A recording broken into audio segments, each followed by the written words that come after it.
Hello, everybody, and welcome back. What is it? It is that time. What time is it? It is this day in history. It is this day in history. This day in history for August 28th, 2024. And as you know, it's not about the year, but it's about the magic of the day. And we have some fairly interesting stuff throughout the day. We have some interesting birthdays, some of which are still alive. So, and just some engagements and some um, yeah. So let's just get into it. All right. So first off, um, every birthday here is 20th century. So we're starting off with 1938. Paul Martin. He was the Canadian Prime Minister from 2003 to 2006.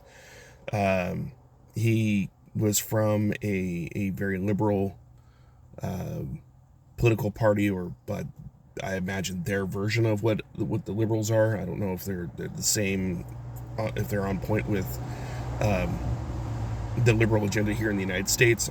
I don't follow Canadian politics all that well. Uh, he did serve as Canadian Prime Minister. However, from what I read, there was some corruption going on there, and ultimately he is no longer in any kind of holding any kind of high office, which corruption seems to run. Um, I'm trying not to be too political here, but I find that you find a lot of corruption in, at least in American liberal politicians, and that's not to say that the conservatives are squeaky clean either. Um, Politicians in general are just they they tend to be more self-serving. They're all about themselves. They've forgotten that here in America anyway, they've forgotten about how it's supposed to be about we the people, not we the corporations, not we the big money lenders who line our pockets. You know, it's not about we the lobbyists, it's about we the people. We the people are your constituents. Like, you should be beholden to us and us only, not um, not those who fund your campaign, because basically they're just buying you. And I really wish that we could go back to the days of, over 100 years ago, where lobbying was actually considered illegal because it was a form of bribery. And we can thank, I believe it's Woodrow Wilson for that one, for his administration allowing lobbyism to be a thing. And it's just one more thing that I just don't like Woodrow Wilson for. Any rate, uh, I don't know if Paul Martin is still alive or not. He was born in 1938, which means that he's up there in age, in the 80s, which is still possible. But, 1952, the year that my mother was born, Rita Dove, is that right? Rita Dove. She's a writer, teacher, poet laureate of the United States, 1993 to 1995, and the winner of the 1987 Pulitzer Prize for Thomas and Beulah. It was a work that was written in 1986, or was more likely published in 1986. Anyway, she was born in Akron, Ohio. 1962, David Fincher. I have to read my own chicken scratch. I'm sorry. Fincher, I believe is the name. He's an American director. He did a lot of music videos. He did Madonna's Vogue and Express Yourself. He did Aerosmith's Janie's Got a Gun. But he branched out and did movies. And in his directorial debut was Alien 3. He did Seven with Morgan Freeman and Brad Pitt, which was, and Kevin Spacey was in that one. That was kind of like a real psychological whodunit kind of thing. Wasn't a horror flick, but it was a, I guess you could say it was a psychological thriller, because it really made you think. The Game with Sean Penn and Michael Douglas, where Sean Penn plays the wayward brother of Michael Douglas, who's kind of like a business financier or whatever. At any rate, there was the game. It's called The Game, right? So the premise of it is that the brother um, hooks Douglas's character up with a fantasy role play thing, and it turns out to be like not what he expected, and it was just like this big huge thing. It was actually that was a suspenseful movie. He also did Fight Club, which I wasn't a big fan of. He did Panic Room, which I think I may have seen once. I didn't much care for it. That was with Jodie Foster and a very young Kristen Stewart, who played her daughter. Fight Club obviously was Brad Pitt, Ed Norton. I think Brad Pitt was in that one. It was definitely Ed Norton.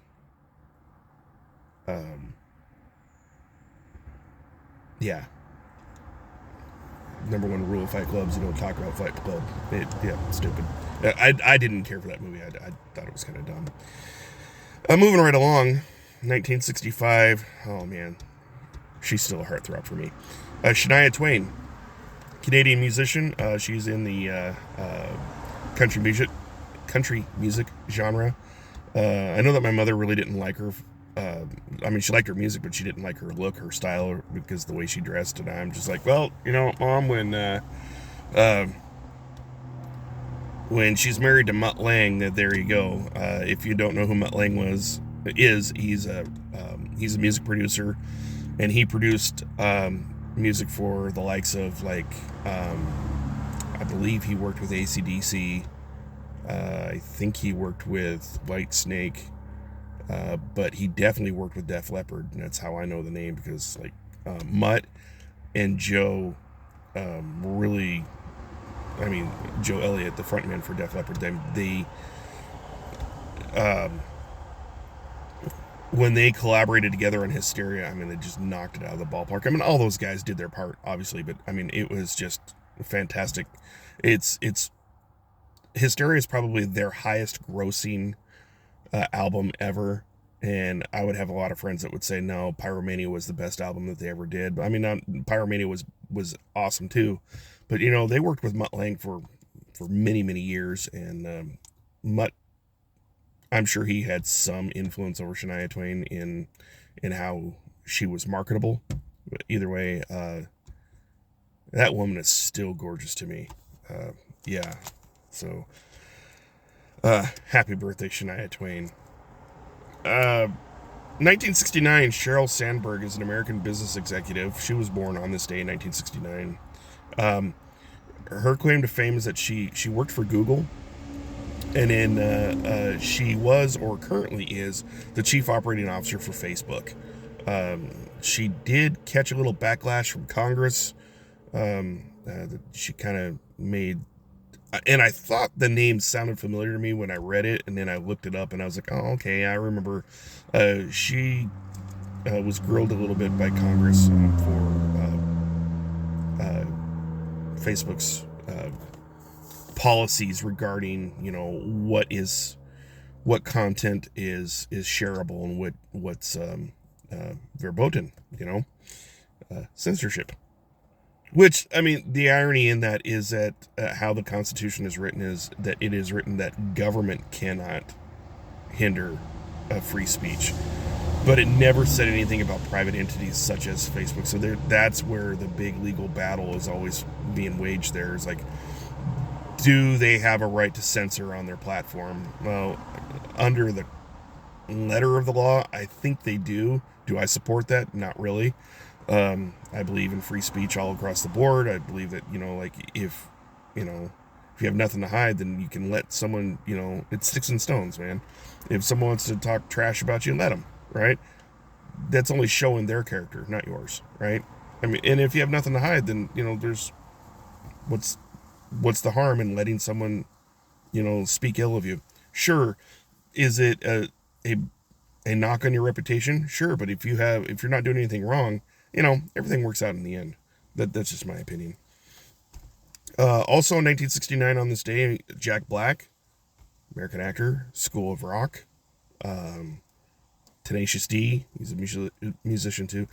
Jack Black has done a lot of stuff. I mean, I absolutely love his work. Again, he's one of those where politically I don't agree with him on his politics. He's very much liberal and I am very much conservative. But you know what? I could separate that out because he is just that damn funny. I appreciate his work. I appreciate his humor. He is a funny guy. He's done a lot of good stuff. He's been in a lot of movies. He was in a Jumanji remake.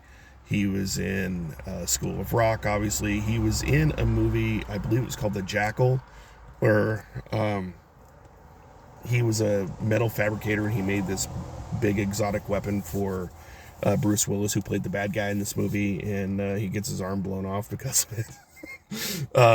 One of the first movies I saw him in is that he was like a CIA spook. And so, I mean, he was doing action drama movies as like a background character or whatever before he ever really got into comedy. So, I mean, he's pretty well versatile. Nacho Libre was another one where he played a Mexican monk, I think, who had, I think it was, he was supposed to be a Mexican monk at a monastery, but had this wild love and fascination for professional wrestling, and it was a cute movie. The last birthday is 1982 is LeAnn Rimes, also another American singer who is of the country genre. She's done a lot of stuff.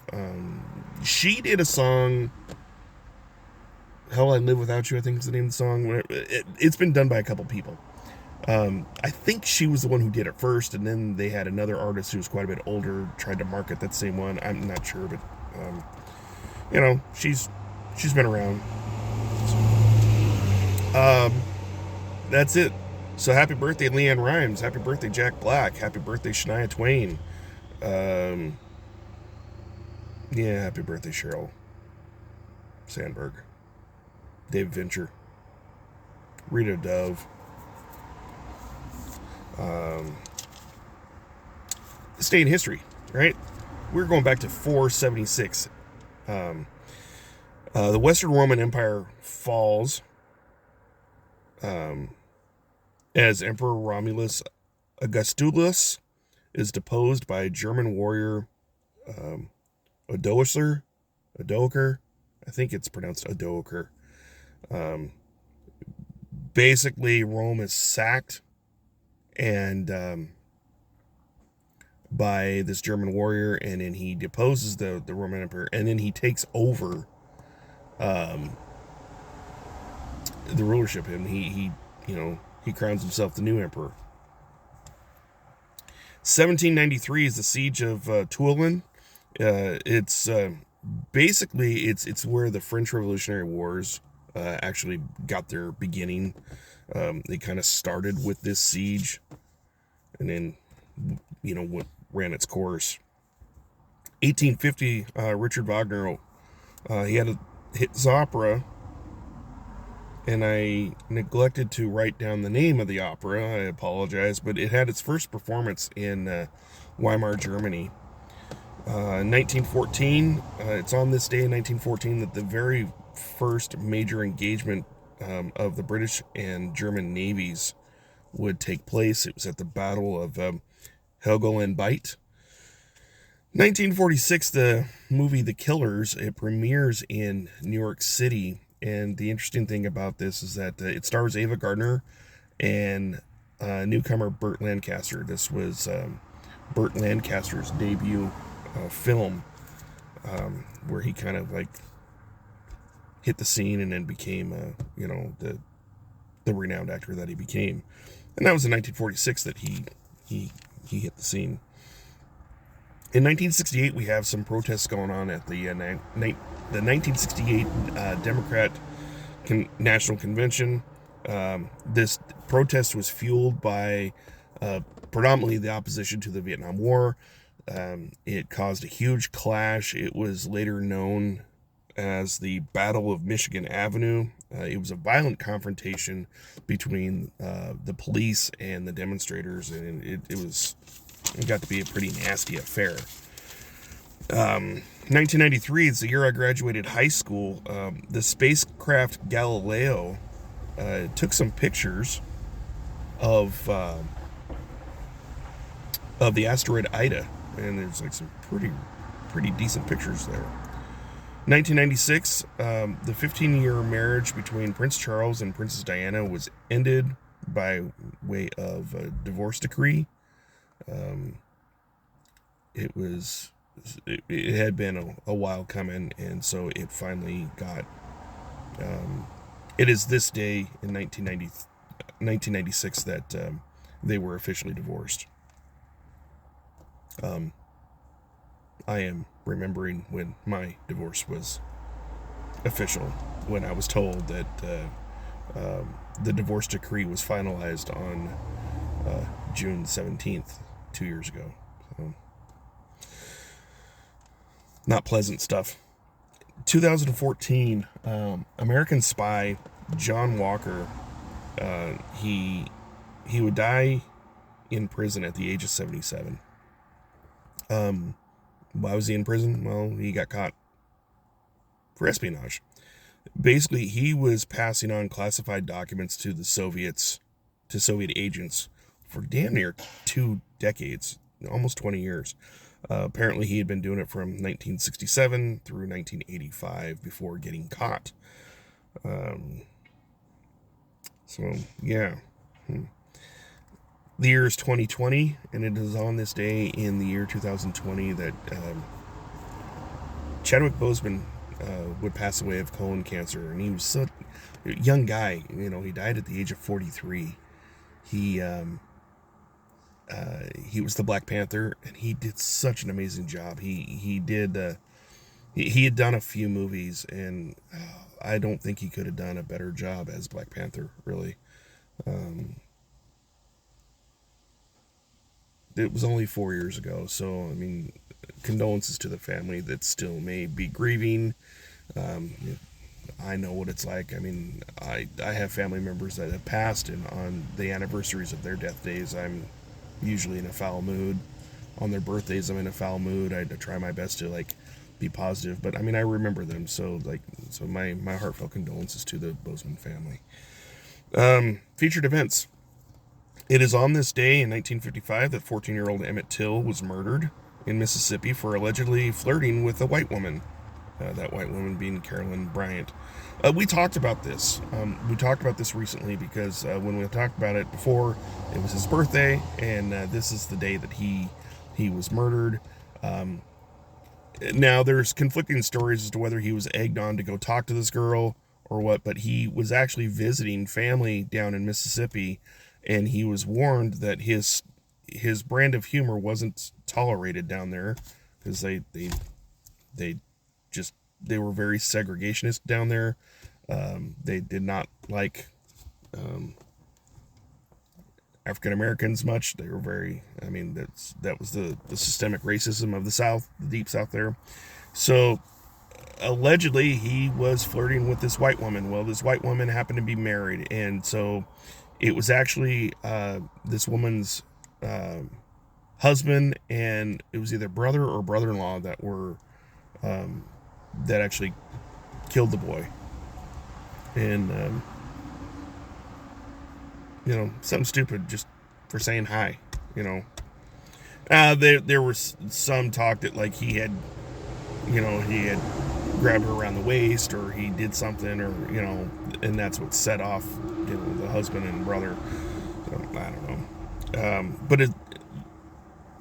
But see, what that incident did is that incident like spurred on the civil rights movement. And this next event is very crucial to the civil rights movement. 1963, the civil rights movement marches on Washington, D.C.